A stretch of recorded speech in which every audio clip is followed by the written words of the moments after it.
What's up, guys? It's your boy Dio out here for another one.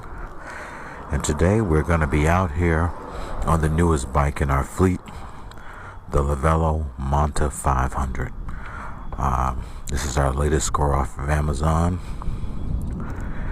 It is our first mid-drive that we're bringing to the channel. So for anybody that's new and didn't catch the review, what I'll do is I'll pull over here to the side just for a second so you guys can take a look at it. I'll tell you what I've done to it and what I think of it. I have ridden it for 23 kilometers. Now, put up on the screen what that is in miles so nobody has to do the conversion themselves. But here we'll go over here by a big mountain of dirt and take a look at it. Alright, like I said, right now the coupon code still seems to be active, so you can pick this bike up for about $800 on Amazon. It only comes in one color, mid-drive, made by a company called Star Union, Chinese company. They make a lot of bike parts and a lot of other stuff. Seems to have a pretty good reputation, best I can tell. 500 watt nominal. I found somewhere that said that it tops out at 750 watts. Not sure if that's 100% accurate, but I did read that on the internet, so take it with a grain of salt. It's a 48 volt system, 14 amp hour battery. Name brand tells, I can't remember if they're LG or Samsung. I'll put it up on the screen if I can figure it out. Front fork by Suntour, no rear suspension. 27.5 by 2.8 inch tires. Things I've done to the bike since I've had it: I put pedals on there, changed the handlebars and the front stem. It came with an adjustable front stem. I probably could have kept that one on there, the stem at least, but the bars had to go for me. I do have a new seat coming, which is a bit wider, and I put on this Zoom suspension seat post, and that has actually made a really big difference. I was kind of skeptical about whether they work or not, but that one has made a big difference. It has 8-speed Shimano Altus, trigger shifters. That's it. No lights, no anything. It is a torque sensor. Now, like I said, I've ridden it for 20 some odd kilometers, so I'll get back on it. We'll take a ride, and we'll talk about what I think about it. It does have a quick release on the front wheel, and it same brand as the motor, Star Union hydraulic brakes. So I think that's all the basic details to anybody that missed the review. Just a quick synopsis of what it is. And if you've been following along the channel, you'll know that I've had an interest in having a mid-drive just to let me bump this up to pedal assist 5, just to compare the actual differences to the mid-drive and the hub drive. So let's talk about it, man. One thing I will say that I like about this bike, now I'm assuming most mid-drives that are like this one, is a simple fact that it's a heck of a lot lighter than all of my fat tire bikes. And I mean a lot lighter. So I do like that. It looks, if you don't know that it's an electric bike, you wouldn't know that it's an electric bike. So I kind of like that. Can avoid getting some dirty looks, so I'll go ahead and climb this hill up here by the sign so you can see the torque and how it handles the rocky stuff here. Let's get up there. Yep, no problem at all. You're able to climb without a problem. So I like that aspect of it. One thing I don't like, I would say the only thing I don't like, outside of always wishing that I had a full suspension, even though I got the suspension seat post, and that definitely helps. I don't like that it's only a torque sensor. And what I mean by that is like the Blue Beast, right? The other Amazon trail bike that we have, the fat tire one, has a torque sensor and a cadence sensor. So like right now, as I'm turning the pedals, right, I'm only in gear number 3. I'm doing 16 kilometers. I'm getting nothing from the motor, and it's basically like I'm ghost pedaling, right? I'm not getting any resistance from the pedal, nothing from the motors. But if I really get down into it, as you can hear, the motor will kick in. So that kind of takes some getting used to. I like the combination of the two types of sensors, both the cadence and the torque sensor, so that if I just turn the pedals, I don't lose, I can maintain some momentum. But if I want more, as opposed to having to go up a gear to get the motor to engage more, then I just have to I just have to pedal harder. So that would be my only complaint if I had one. But it's not, it's a trail bike, or a mountain bike, if you will, and I guess it's not necessarily going to be designed for blazing speed, so I don't really expect that. The only other complaint I have is that there is no way to switch this thing from kilometers per hour to miles per hour. So I'm not too pleased about that. Now, I don't know if it's possible to get a different display that would allow me to do so. I had to reach out to the manufacturer and see, because I have not, I've asked some questions. I have not gotten any response from the seller on Amazon, so that's, it's a different problem all unto itself. So just so you guys know that they have not been as responsive as the seller of the high wheel bike. The seller of the high wheel bike was very responsive. Looked out for anything that I need and get back to my emails and stuff right away. Not the experience I'm having thus far. It's been over a week since I reached out and asked them about it, and I haven't heard anything at all. So just something to consider. But the bike's still running,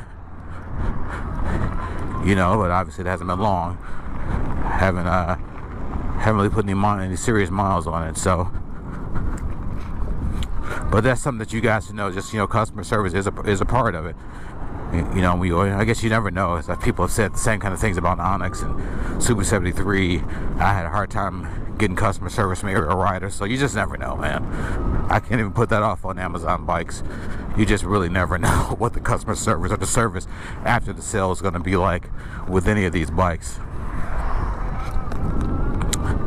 But outside of wanting a more comfortable seat, I could definitely ride this bike, for miles and miles on trails, I believe. Once I get a wider seat, I've already ordered one, just waiting for it to show up from Amazon.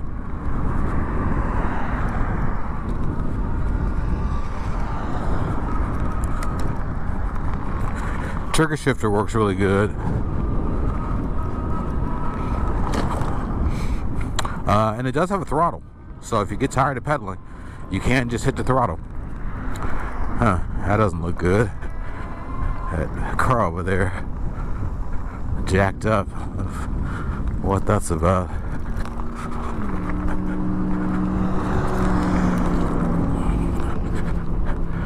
But it has been fun so far, guys. I guess that's the most important thing, is that it really has been fun. The biggest plus with this one over the Blue Beast, I'm going to say, is got to be the fact that it is a good 25, maybe 30 pounds lighter. So that is a plus. I like that. The tires are skinnier, but they're, like I said, they're 27.5 by 2.8, so almost 3 inches. I could actually go up to a 3-inch tire. There are some makers of 27.5 by 3 inches. What is this over here?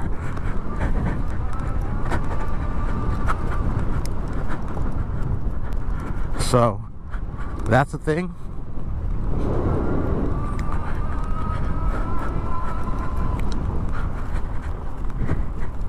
But if you could get this bike, and believe it or not, you can. I'll say if you could get it, you can get this bike with some upgraded components as far as like suspension and brakes are concerned, right? But with the same motor, but full suspension, it'll cost you about $2,000, and it's sold under the brand of Cyber Bikes, and it's their full suspension bike. Last I checked, at least, it was using this same motor and such. But just some other components like the brakes and the gear set and the suspension and such were all better quality components than this. So it's about $2,000, and it's a full suspension. Whoa.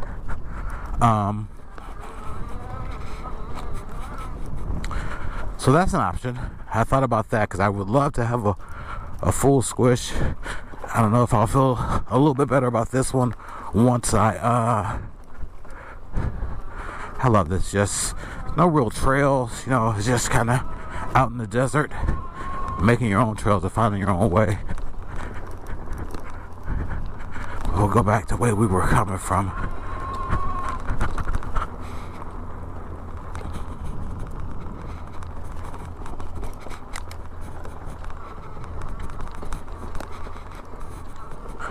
You see the motor gives me a little bit of help. Not spinning the tires particularly fast. And for this to be as bumpy as it is, man, this suspension seat post, I mean, my back is not bothering me at all. So I can only imagine like what a better suspension seat post would be like. Now, this is just a cheap $30 ones. I know they got some other ones, like Suntour makes one. That's supposed to be pretty good. So making this bike more comfortable for myself should be relatively easy. Hey, got some air. Could not do that on the other bike. It's just too fucking excuse my language. It's just too damn heavy.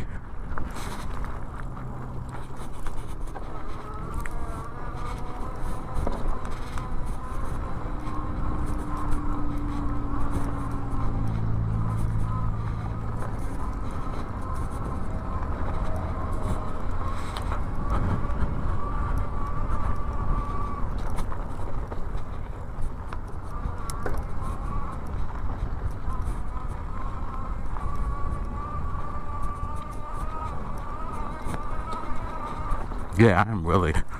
The more I ride this, guys, the more I like it. So all I can say is the more I ride it, the more I like it. I know I'm getting more exercise this way.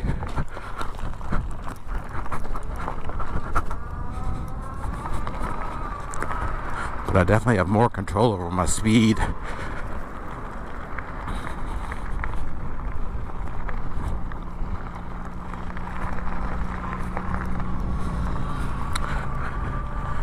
Guess it is about warm enough. I could take the KP Mini out for a spin if I so desired.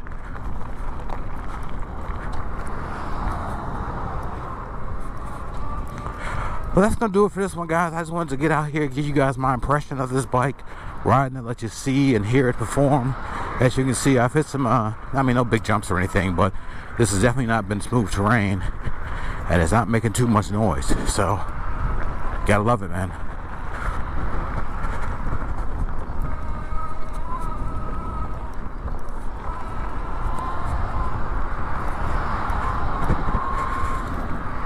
Friendliest town in America, man. I don't care what anybody says. It's your boy Dio, man. Like, comment, subscribe. You guys got any questions about this bike, get down in the comments, let me know. I'll try and answer them for you.